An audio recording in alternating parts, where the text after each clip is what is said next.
Friend, this is your geography teacher SK Uttam. Today we are going to discuss different types of resources in the chapter resource. Resources are classified into various categories according to various parameters. For example, on the basis of development, resources can be classified as actual resource or potential resources.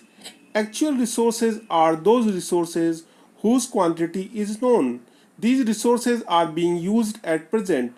For example, rich deposit found in Ruhr Valley of Germany, petroleum in West Asia, and dark soil of Deccan Plateau in Maharashtra are actual resources. The potential resources are those resources whose quantity may not be known and these are not being used at present. These resources can be used in future.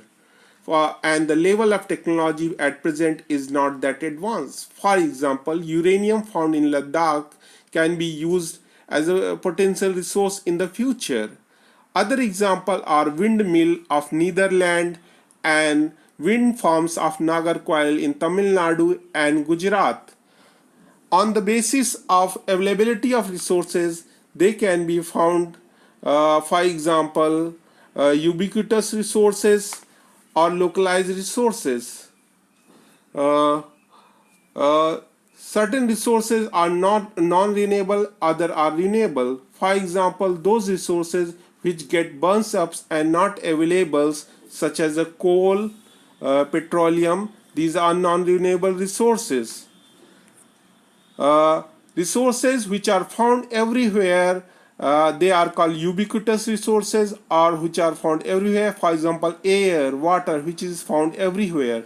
But some resources are localized, they are found more at a one place and less in other place, such as iron ore in various parts of the world. Another category of resources we can classify on the basis of origin are biotic and abiotic.